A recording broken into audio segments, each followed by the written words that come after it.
가족들의 치매 극복을 위한 로드맵 방송, 수많은 고민들 함께 나눠요. 안녕하세요. 여러분과 함께 치매에 대해서 공부할 준비가 돼 있는 사회자 이도현입니다. 안녕하세요. 치매가 더는 어렵지 않고 보다 쉽게 이해할 수 있도록 올바른 지식과 정보를 알려드리는 가이드 최경자입니다. 반갑습니다, 가이드님. 굴지의 대기업 회장님이 말씀이죠. 친구는 많을수록 좋고 적은 적을수록 좋다라고 말을 했다고 이 기사가 나온 걸 봤어요. 가이드님은 어떻습니까? 친구가 많으시죠? 많으실 것 같은데? 친구의 사전적 의미는 가깝고 오래 사귄 사람이라고 되어 있더라고요. 대학 동창, 학교 친구, 또 직장 친구, 운동, 취미, 동아리 친구 등 글쎄요. 언제든지 전화할 수 있고 만날 수 있는 친구가 몇 명일까? 한 40명? 50명? 그렇다고 이 친구 중에 제 속 얘기를 편하게 할 수 있는 친구는 몇 명일까? 다는 아닌 것 같아요. 예전에 제가 40에 꼭 만나야 할 사람, 버려야 할 사람이라는 책을 본 적이 있는데 인맥에는 진짜 인맥이 있고 가짜 인맥이 있대요. 이 30대에는 무작정 많은 친구를 갖고 싶어 하죠. 그러나 40대 이후에는 정반대로 인맥을 만들어야 한다고 했습니다. 친구도 내가 만들어야 한다는 뜻이죠. 이 책에서 독하게 버리고 간절하게 만나라 라고 했는데요. 이야, 새겨지는데요. 독하게 버리고 간절하게 만나라. 좋은 친구는 내가 기쁠 때나 슬플 때나 한결같이 내 곁에 있어주는 사람이라고 하던데 우리 청취자 여러분들은 어떻습니까? 그런 친구가 있으신지. 많이 있어 하는 분도 계실 거고, 글쎄요, 저는 없는 것 같은데요, 그런 분도 계실 겁니다. 근데 다 괜찮습니다. 오늘 사연을 주신 분은 그런 친구가 없어서 고민이라고 하는데 어떤 사연인지 한번 제가 읽어드릴게요. 안녕하십니까. 저는 5년 넘게 엄마 간병하느라 만날 사람도 없고 통화할 사람도 없는데 다른 보호자님들은 어떠신지 궁금합니다. 제가 1인 사업을 하다가 자리 잡으려고 토요일 명제로도 일만 했거든요. 원래 친구가 많은 편도 아니었고 서로 바빠서 연락도 자주 못했어요. 엄마 간병이 길어지니까 예전보다 더 전화할 사람도 없고 잠깐 시간 날 때 만날 사람도 없습니다. 40대 중반의 남자라서 친구들은 대부분 결혼을 해서 만날 친구가 더더욱 없네요. 요즘은 경기도 어려워서 일거리도 많지 않으니까 우울한 기분마저 듭니다. 여러분들은 어떻게 사람들과 만나거나 연락을 하시는지, 이런 고민 저만 하는 건가요? 라는 사연입니다. 참 안타까운 사연이네요. 어머니 간병하느라 또 일하느라 무던히 열심히 산 것뿐인데 말이죠. 자조 모임에 오시는 분들도 가끔 이런 고민을 많이 털어놓으세요. 친구들도 주변 사람들도 점점 나와 멀어지는 것 같다고요. 그렇죠. 결코 사연을 주신 분, 이분 혼자만의 문제가 아니라고 생각이 들어요. 스트레스가 많으니까 마음이 더 헛헛해지고 더 외롭고 우울한 기분이 들지 않나 싶어요. 그래서 이 사연에 또 청취자 여러분들이 의견을 주셨는데 0814님 공감합니다. 저도 저녁에 사람을 만나보지 못한 지 오래됐어요.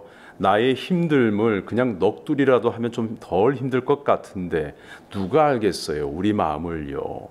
또 1395님 저도 점점 말수가 줄어들다 보니 참 외롭네요. 이런 글들이 있습니다. 맞아요. 친하다고 생각했던 친구들도 나와 같은 상황이 아니다 보니 쉽게 마음을 털어놓기 힘들죠. 네. 6324님도 요즘은 부모님께 정서적으로 기댈 수 있는 친구나 지인들이 너무 부러워요. 친구들의 엄마 아빠는 건강하시고 가족끼리 여행도 다니고 나는 시간이 이렇게 흘러도 끝이 언제일지 모른다는 두려움이 크거든요. 라고 하셨고 79055님 예전에 동창 모임에 나갔는데 상처만 받고 돌아왔어요. 어떻게 지내냐고 해서 아빠 간병을 하며 지낸다고 했더니 입으로는 위로의 말을 건네는데 눈빛은 동정심이 가득하더라고요. 자기들 어떻게 지내는지 자랑하는 이야기로 화제가 넘어가는데 괜히 모임에 나갔다 싶었어요. 집에 돌아와서 괜히 아빠 탓인 것 같아 왜 나만 이렇게 살아야 되냐라고 가족들한테 짜증을 냈는데 두고 후회했어요 라고 하십니다. 얼마나 속상하셨을까요? 그 속상한 마음 충분히 이해합니다. 그런데 아픈 부모님이 아니더라도 동창 모임은 원래 좀 그렇다고 생각하세요. 그렇지 않나요, 사회자님? 사실 뭐 동창이라고 다 친한 건 아니지 않습니까? 보면 동창회가 자기 자랑 모임이다 그런 말도 하던데 그래서 저도 잘 안 가요. 제가 하고 싶은 말이 바로 그거예요. 나에 대해서 잘 모르는 사람이 무심코 던지는 말과 행동에 상처받지 마세요. 그 사람이 내 인생에 중요한 사람이 아니잖아요. 그런 중요하지 않은 사람들로 인해 내 진짜 소중한 사랑하는 가족에게 상처를 주는 행동은 하지 않으려고 노력하셔야 해요. 그러면 이렇게 답답한 마음은 어떻게 하죠? 누구에게 털어놓으면 좋을까요? 우리에겐 자조 모임이 있잖아요. 친구가 평소 말을 잘 들어주는 성향이라고 해도 친구는 겪어보지 못한 일이거든요. 그러니 공감받지 못하고 말하고 나면 뭔가 공허한 느낌이 들어서 말을 아끼거나 안 만나게 되는 상황이 생기기도 하죠. 그래서 이런 경우에는 나와 같은 처지의 치매 가족 모임인 자조 모임에서 이야기하면 가장 큰 위로와 공감을 받는다는 분들을 많이 봤어요. 안 그래도 어디 보자 8073님이 비슷한 의견을 주셨는데 저도 40대인데 치매 안심센터 자조 모임은 나이가 다들 많으셔서 잘 안 나가게 되었는데 병원에서 아빠 진료를 기다리다 만난 다른 보호자님도 저와 나이가 비슷해서 연락처를 주고 받았는데 지금은 친구처럼 지낸다고 하십니다. 다른 친구들은 들으면 놀랄 이야기도 이 친구가 이야기하면 그럴 수 있다 이렇게 다독여 주니까 서로 힘이 된다는 의견을 주셨어요. 아무래도 대면 자조 모임은 낮에 나오실 수 있는 분이다 보니까 배우자 분들이 많아요.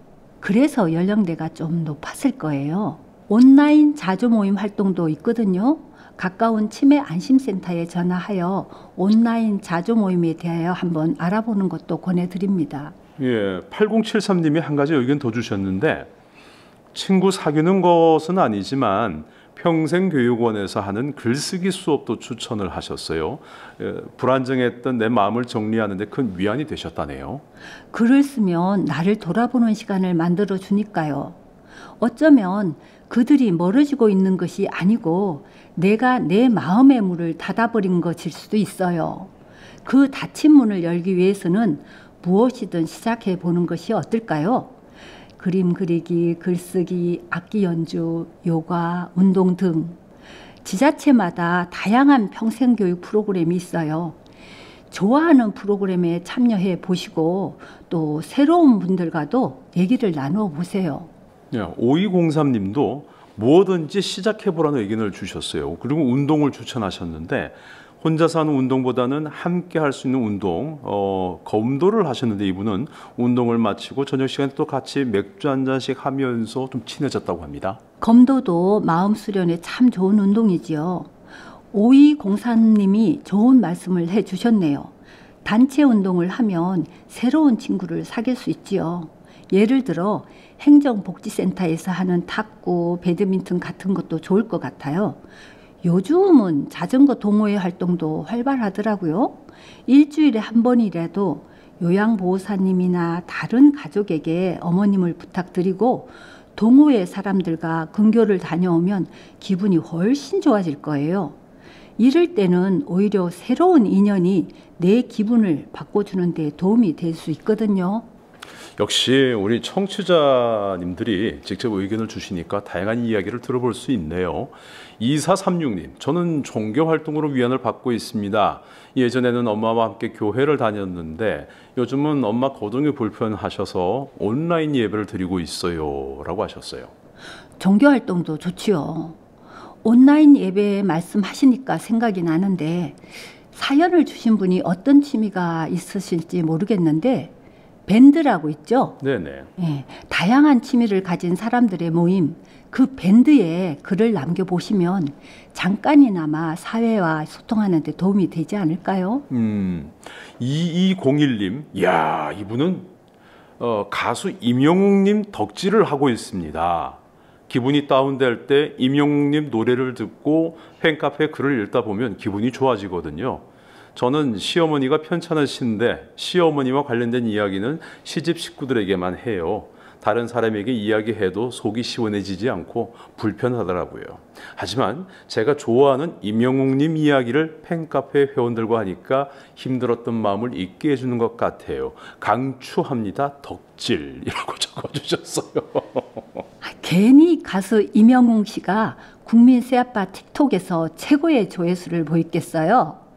좋은 방법을 찾으신 것 같아서 제 기분도 좋아요. 그런데 우리 사연을 보내신 분은 40대 남자분이라고 했는데 네. 임영웅님 팬카페 덕질 괜찮을지 모르겠어요. 오, 선생님 40대 남자도 트로트 좋아할 수 있어요. 괜찮습니다. 간병 기간이 오래되면 보호자인 내가 뭘 좋아하는지 내 마음을 잊고 살 때가 많아요. 오늘 밤에는 찬찬히 내가 뭘 좋아하는지 한번 생각해 보고 적어 보세요. 그리고 새로운 취미도 만들고 새로운 친구도 사귀어 보시고요. 와인도 친구도 오래될수록 좋다는 말이 있지만 저는 와인도 친구도 오래되었다고 해서 다 좋은 것만은 아니라고 생각합니다. 부정적인 에너지를 가진 사람에게 내 시간과 노력을 허비하기에는 우리 인생이 너무 짧아요. 결국 인간관계도 양보다도 질이라고 생각됩니다. 네. 오늘 사연을 주신 분과 마음이 맞는 친구가 분명 있을 겁니다. 그러니 오늘 말씀드렸던 것처럼 어머니 간병을 잠시 내려놓고 자조 모임이든 운동이든 종교활동이든 뭐 누구 덕질이든 뭐든 한번 시작해 보세요. 좋은 인연이 기다리고 있을 겁니다. 이제 마쳐야 될 시간입니다. 청취자 여러분들의 소중한 이야기 기다리고 있습니다. 대구광역치매센터로 메일 주시면 저희가 소개해 드릴게요. 그럼 알찬 정보로 다시 찾아옵니다. 구독하기 꾹, 좋아요 꾹, 우리 가로수에서 만나요.